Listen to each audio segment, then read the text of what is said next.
ಸ್ನೇಹಿತರೆ ನಮಸ್ಕಾರ. ಬದುಕಲು ಕಲಿಯಿರಿ ಪುಸ್ತಕದ ಧ್ವನಿ ಸುರುಳಿಯನ್ನು ಮುಂದುವರಿಸೋಣ. ಹಾಗೆ ಹಿಂದಿನ ಸಂಚಿಕೆಯ ಲಿಂಕ್ ಡಿಸ್ಕ್ರಿಪ್ಷನ್ ಬಾಕ್ಸ್ ಅಲ್ಲಿ ಇದೆ.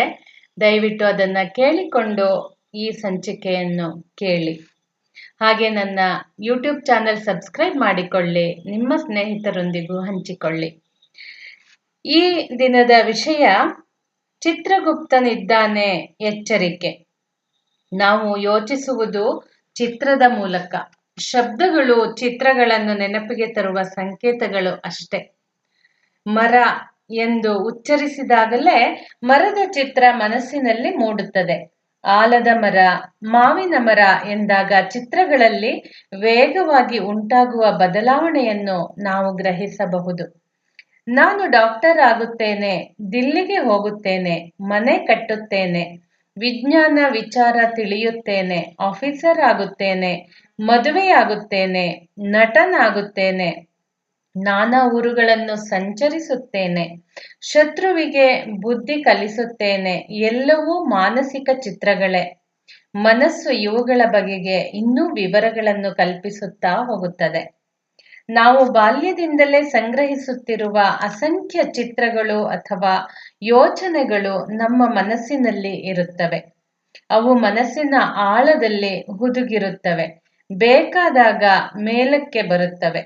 ಹಲಸಿನ ಹಣ್ಣು ಎಂದಾಗ ಹಣ್ಣಿನ ಚಿತ್ರ ಮತ್ತು ಬಣ್ಣದೊಂದಿಗೆ ಹಿಂದೆ ನೀವು ತಿಂದ ಹಣ್ಣಿನ ರುಚಿಯೂ ಅದರ ಸುವಾಸನೆಯೂ ಮನಸ್ಸಿಗೆ ಬಂದು ಬಾಯಲ್ಲಿ ನೀರೂರುತ್ತದೆ. ಕೇವಲ ಚಿತ್ರ ಮಾತ್ರವಲ್ಲ, ನೀವು ಪಡೆದ ಪ್ರತಿಯೊಂದು ಅನುಭವವೂ ಪ್ರತಿಕ್ರಿಯೆಯೂ ಆ ಚಿತ್ರದೊಂದಿಗೆ ಅಡಗಿಕೊಂಡಿದೆ. ಇದನ್ನು ನಮ್ಮ ದೇಶದ ವಿಚಾರವಂತರು ಸಂಸ್ಕಾರ ಎಂದು ಕರೆದರು. ಎಂಥ ಅದ್ಭುತ ಟೇಪ್ ರೆಕಾರ್ಡರ್ ನಮ್ಮ ಮನಸ್ಸು ಅಲ್ಲವೇ? ಎಷ್ಟೊಂದು ಸೂಕ್ಷ್ಮ ವಿಷಯಗಳನ್ನು ಅದು ಸಂಗ್ರಹಿಸುತ್ತದೆ. ಅದು ಒಳ್ಳೆಯ ಭಾವಚಿತ್ರಗ್ರಾಹಿಯಾದ ಕ್ಯಾಮರಾ ಕೂಡ ಹೌದು. ಕೇವಲ ಧ್ವನಿ ಮತ್ತು ಚಿತ್ರಗಳನ್ನು ಮಾತ್ರ ಅದು ಸಂಗ್ರಹಿಸುವುದಿಲ್ಲ. ವಿವಿಧ ರುಚಿಯ, ಸ್ಪರ್ಶ ಮತ್ತು ವಾಸನೆಗಳ ಅನುಭವವನ್ನು ವ್ಯವಸ್ಥಿತ ರೀತಿಯಲ್ಲಿ ಸಂಗ್ರಹಿಸಿ ಬಿಡುತ್ತದೆ. ಬೇರೆ ಬೇರೆ ಸನ್ನಿವೇಶಗಳಲ್ಲಿ ನಾವು ಅನುಭವಿಸಿದ ಸುಖ ದುಃಖಗಳನ್ನು, ಅವುಗಳಿಗೆ ನಾವು ತೋರಿಸಿದ ಪ್ರತಿಕ್ರಿಯೆಗಳನ್ನು, ನಮ್ಮ ರಾಗ ದ್ವೇಷಗಳನ್ನು ಅದು ದಾಖಲೆ ಮಾಡುತ್ತದೆ. ಮನಸ್ಸೆಂಬ ಈ ಚಿತ್ರಗುಪ್ತನ ಕಣ್ಣು ತಪ್ಪಿಸಲು ಯಾರಿಗೂ ಸಾಧ್ಯವಿಲ್ಲ. ಇದು ಹಿಂದೆ ಸಂಗ್ರಹವಾದ ಅನುಭವಗಳ ದಾಖಲೆಗಳೊಂದಿಗೆ ನೂತನ ವಿಚಾರಗಳನ್ನು, ಅನುಭವಗಳನ್ನು ಸಂಗ್ರಹಿಸಿ ಹಿಂದಿನ ಅನುಭವಗಳ ಸ್ಮೃತಿಯೊಂದಿಗೆ ನಿಯಮಿತ ರೀತಿಯಲ್ಲಿ ಅವುಗಳನ್ನು ಜೋಡಿಸಿ ಇಡುತ್ತದೆ. ನಮ್ಮ ಮುಂದಿನ ಯೋಚನೆಗಳು, ನಾವು ಮುಂದೆ ಪಡಬಹುದಾದ ಅನುಭವಗಳು, ನಾವು ಆಗಲೇ ಪಡೆದುಕೊಂಡಿರುವ ಯೋಚನೆ ಅನುಭವಗಳು ಎಂಥವು ಎಂಬುದನ್ನು ಹೊಂದಿಕೊಂಡಿರುತ್ತವೆ. ವಿದ್ಯಾರ್ಥಿಯೊಬ್ಬ 7-8 ದಿನಗಳಿಂದ ಒಂದು ಸಿನಿಮಾ ನೋಡುತ್ತಾ ಬಂದ. ಸಿನಿಮಾ ಕಥೆಯಲ್ಲಿ ಬರುವ ದರೋಡೆಕಾರನು ಬೀದಿ ಹೋಕರನ್ನು ಹೊಡೆದು ಹಿಂಸಿಸಿ ಸುಲಿಗೆ ಮಾಡುವ ಚಿತ್ರವನ್ನು ಏಕಾಗ್ರತೆಯಿಂದ ಮನಸ್ಸು ಕೊಟ್ಟು ನೋಡಿದ. ಕತೆಗೆ ಸಂಬಂಧಿಸಿದ ಮೂಲ ಲೇಖಕನ ಪುಸ್ತಕವನ್ನು ಮತ್ತೆ ಮತ್ತೆ ಓದಿದ, ಮನನ ಮಾಡಿದ. ಸಂದರ್ಭ ಸಿಕ್ಕಿದರೆ ತಾನೂ ಅಂತ ಒಂದು ಸಾಹಸವನ್ನು ಏಕೆ ಕೈಗೊಳ್ಳಬಾರದು ಎಂಬ ಯೋಚನೆ ಬರತೊಡಗಿತು. ಮನಸ್ಸಿನಲ್ಲೇ ಹೇಗೆ, ಏನು, ಎತ್ತ ಎಂದು ಚಿತ್ರಿಸಿದ, ಕಾರ್ಯರೂಪಕ್ಕೂ ತಂದ. ಆದರೆ ಚಿತ್ರದಲ್ಲಿ ದರೋಡೆಕಾರನು ತಪ್ಪಿಸಿಕೊಂಡಂತೆ ಇವನು ತಪ್ಪಿಸಿಕೊಳ್ಳಲಾರದೆ ಪೊಲೀಸರ ಕೈಗೆ ಸಿಕ್ಕಿ ಅವರ ಬೂಟ್ಸಿನ ಒದೆತ ತಿಂದು ತೆಪ್ಪಗಾದ. ನಿಮ್ಮ ಭವಿಷ್ಯ ಜೀವನ ರೂಪಿತವಾಗುವುದು ನೀವು ಸೃಷ್ಟಿಸುವ ಚಿತ್ರಗಳಿಂದ. ಕೆಟ್ಟ ಚಿತ್ರಗಳನ್ನು ಚಿತ್ರ ಸುತ್ತ ಒಳ್ಳೆಯ ಬದುಕನ್ನು ರೂಪಿಸಲು ಸಾಧ್ಯವೇ?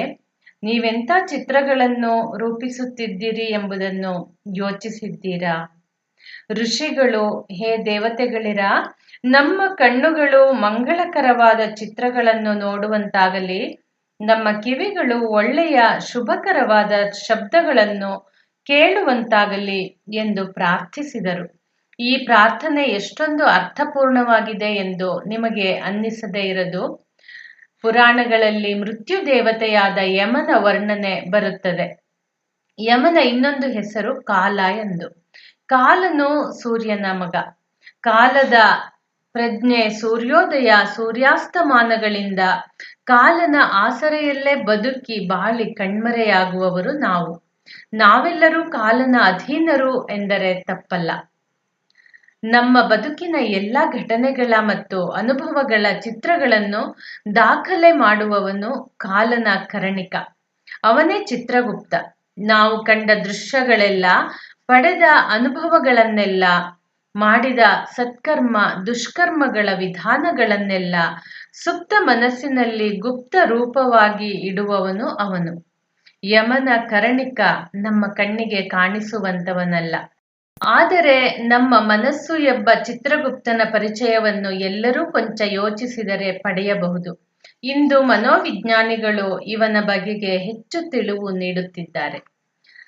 ವ್ಯಕ್ತಿಯೊಬ್ಬನನ್ನು ಸುಪ್ತ ನಿದ್ರೆಗೊಳಪಡಿಸಿದರೆ ಅವನ ಬದುಕಿನಲ್ಲಿ ನಡೆದ ಪ್ರತಿಯೊಂದು ಅನುಭವದ ಸ್ಮೃತಿಯನ್ನು ಕೆದಕಿ ಜೀವಂತವಾಗಿಸಬಹುದು ಎಂಬುದನ್ನು ಮನೋವಿಜ್ಞಾನಿಗಳು ಪ್ರಯೋಗದ ಮೂಲಕ ಕಂಡುಕೊಂಡಿದ್ದಾರೆ.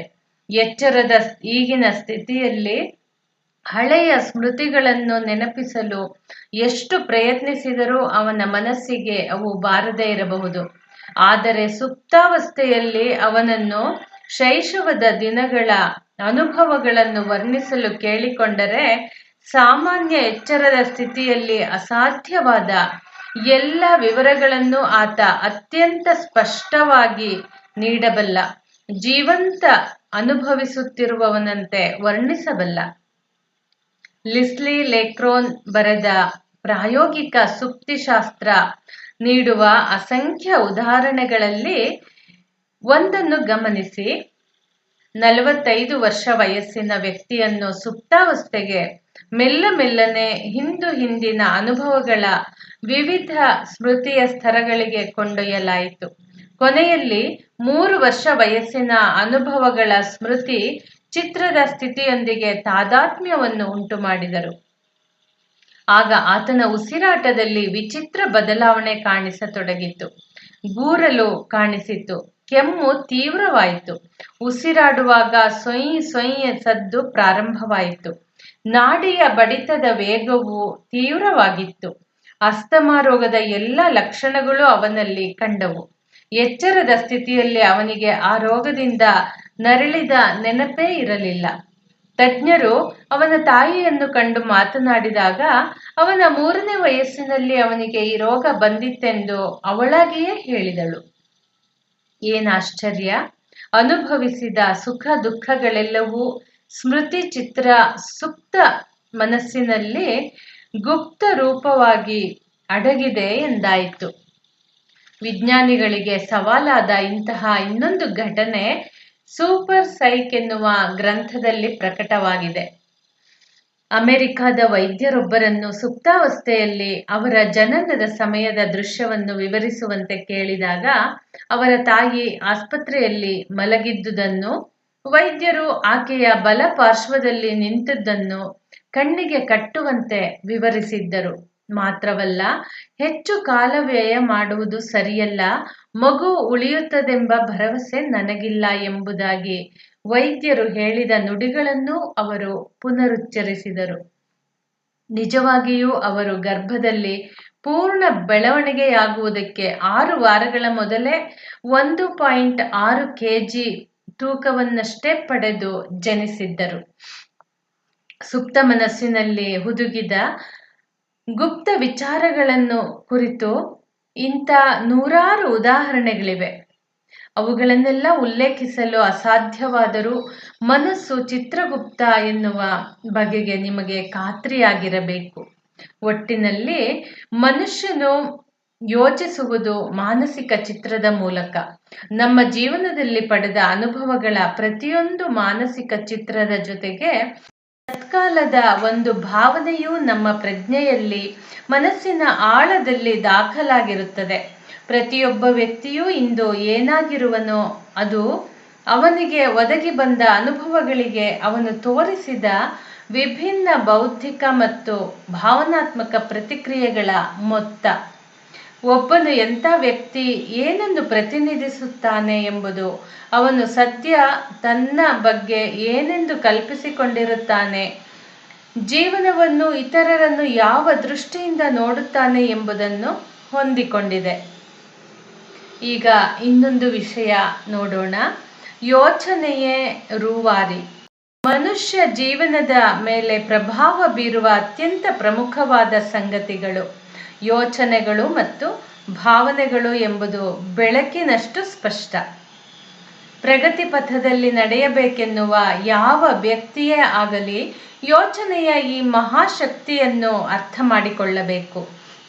ಪ್ರತಿಯೊಂದು ಯೋಚನೆ ಭಯ, ಸಂಶಯಗಳಿಂದ ಕೂಡಿಕೊಂಡು ಹೊರಮುಖವಾಗಿ ಹರಿದು ಕಾರ್ಯರೂಪಕ್ಕೆ ಬಂದಾಗ ಅದು ನಿಷೇಧಾತ್ಮಕವಾಗಿ ಕೊನೆಗೊಳ್ಳುವುದು.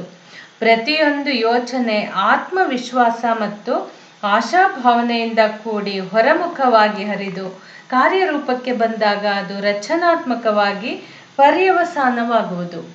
ಮನಸ್ಸಿನ ಶಕ್ತಿಯನ್ನು ಕುರಿತು ನಿಸ್ಸಂದಿಗ್ಧವಾಗಿ ಒಂದು ನಿಯಮ ಹೀಗಿದೆ: ಸದೃಶವಾದ ಯೋಚನೆಗಳು ತತ್ಸದೃಶ ಯೋಚನೆಗಳಿಗೆ ಎಳೆಯುತ್ತವೆ.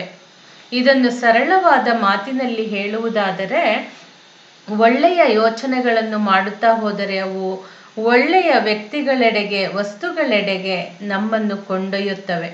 ಕೆಟ್ಟ ಯೋಚನೆಗಳನ್ನು ಮಾಡುತ್ತಾ ಹೋದರೆ ಅವು ಕೆಟ್ಟ ವ್ಯಕ್ತಿಗಳೆಡೆಗೆ, ಕೆಟ್ಟ ವಸ್ತುಗಳೆಡೆಗೆ ನಮ್ಮನ್ನು ಸೆಳೆಯುತ್ತವೆ.